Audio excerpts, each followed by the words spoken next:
Ja, hallo und herzlich willkommen zum zweiten Teil meiner Philippinenreise. Meine Reise im ersten Video startete auf Palawan Island, dann bin ich in El Nido gewesen mit der Fähre nach Coron und jetzt fahre ich quasi mit der Fähre auf die nächste Insel. Mein Ziel ist jetzt quasi nach Boracay zu fahren und ich wollte halt nicht das Flugzeug nutzen, weil das natürlich auch ein Kostenfaktor ist. Philippinen ist halt ein Inselstaat, du musst halt in Kauf nehmen, dass du halt Inlandsflüge nehmen musst. Ich habe halt die Zeit, deswegen kann ich sagen, okay, ich nehme die Fähre, ist halt deutlich billiger.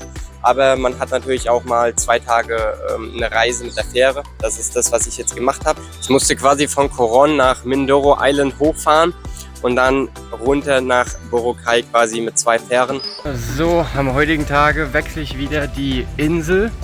Ich fahre heute mit der Fähre nach Mindoro Island.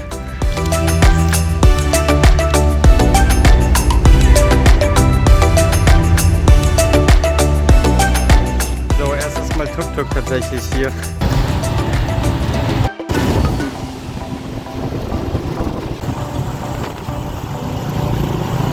Ja, die Fähre hier nach Mindoro war länger als geplant. Ich dachte, dass es nur 2-3 Stunden geht, war jetzt aber fast den ganzen Tag. Das heißt, ich musste hier eine Nacht buchen.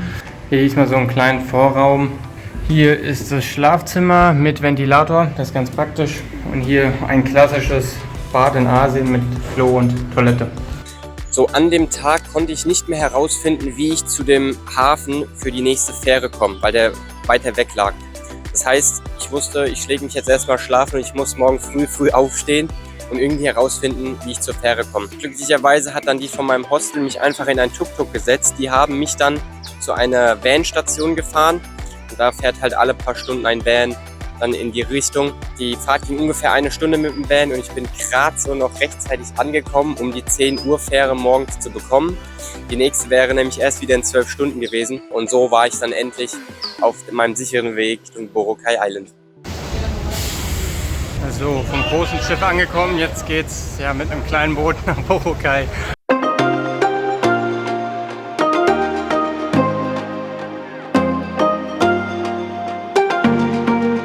Ja, ich habe, glaube ich, 4 Tage auf Boracay verbracht, bin die Insel abgelaufen, ist jetzt nicht so groß, ist sehr gut, um auch ein bisschen zu schnorcheln, man kann kleinere Bootstouren buchen, man kann durch die kleinen Gässchen schlendern, ist auch ein bisschen gut für Partys.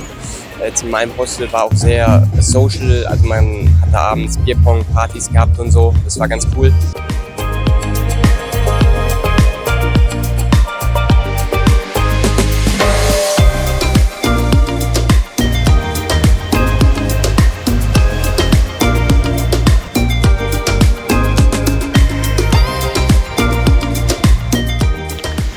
So, ich bin hier gerade am Puka Beach auf Boracay und es ist hier wirklich ein extrem schöner Strand. Hier sind ganz viele Palmen. Das Wasser ist türkisblau, die Sonne scheint heute. Es ist tatsächlich einer der schönsten Strände, die ich bisher gesehen habe, würde ich sagen, in Philippinen.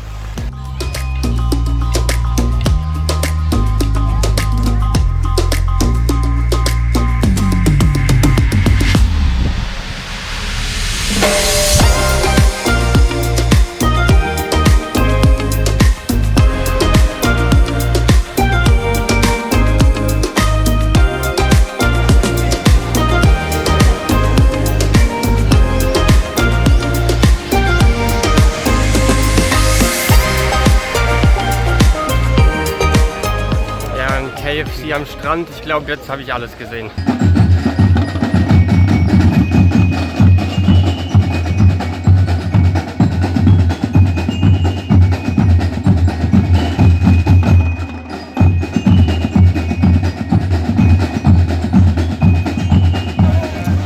So, hier der Main Beach ist komplett voll, hier natürlich zum Zeitpunkt des Sonnenuntergangs. Hier auf Boracay sind tatsächlich jetzt extrem viele Asiaten, also Koreaner, Japaner und Chinesen machen hier vor allem Urlaub. Hier gibt es auch teilweise extra Restaurants und so für die. Daran erkennt man das immer ganz gut. Und hier ist natürlich alles brechend voll, sehr touristisch hier die Insel.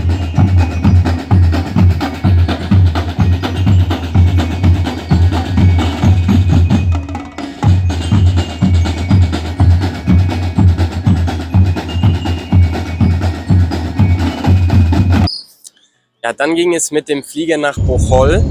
eine Insel, die ich mir unbedingt anschauen wollte, und zwar wegen den Chocolate Hills. Das habe ich dann auf Google gesehen, diese Hügel, und dachte mir, okay, das will ich halt unbedingt sehen. Was das ist, zeige ich gleich. Also auf Bocholt natürlich, ja, wieder selbe Spiel, man kennt Roller mieten, erstmal Umgebung abfahren, ja, das typische Asien-Feeling halt.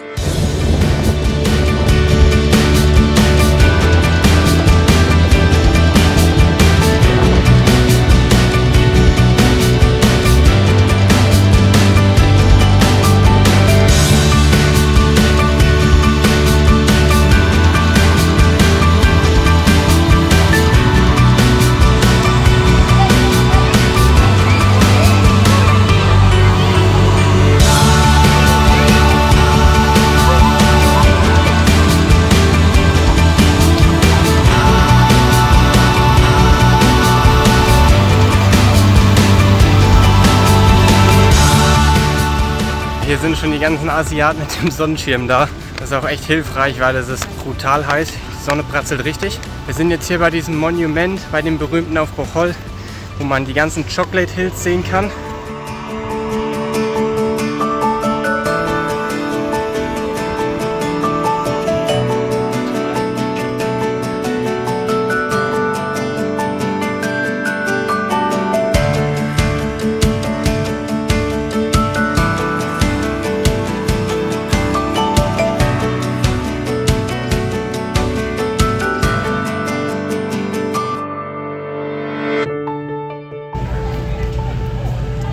Nach diesen Highlights auf Bocholt ging es mit der Fähre auf die nächste Insel, und zwar Cebu Island. Auch hier auf der letzten Insel in den letzten Tagen natürlich mit dem Scooter hier ein bisschen die Insel abfahren. Hier im Hintergrund bin ich gerade bei einem Tempel.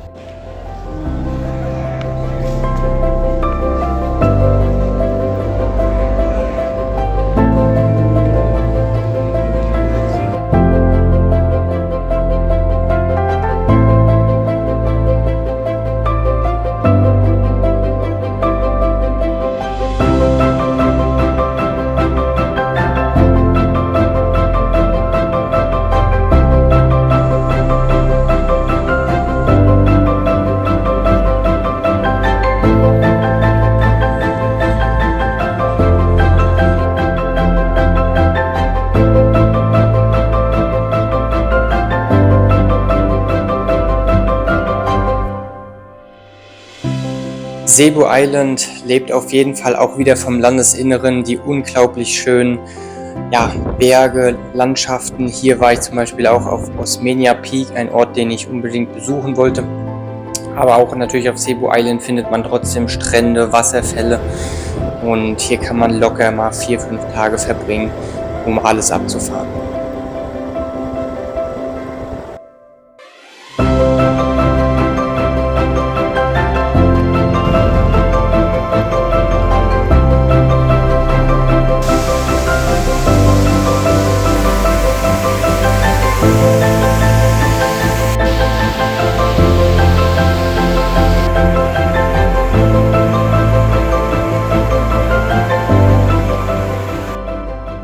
Gut, noch ein paar Worte zum Essen in den Philippinen. Hat natürlich auch wieder seine eigenen Spezialitäten, und ja, so ich sag mal so, das bekannteste Essen, was ich auch überall gesehen habe, ist quasi Silog. Das ist quasi so ein Reis-Cube mit Ei, und dann kann man noch verschiedene Sachen dazu bestellen, zum Beispiel Chicken oder Pork, und dann heißt es Pork Silog oder Chick Silog. Das kann man fast überall bestellen. Sehr verbreitet ist auch das Buffet-Essen, das heißt, man geht einfach irgendwo hin, ganz normal Streetfood oder auch Restaurants, und hat ein Buffet, da kann man sich dann verschiedenes Essen rauspicken, was man haben will. Das ist tatsächlich mein Favorite gewesen.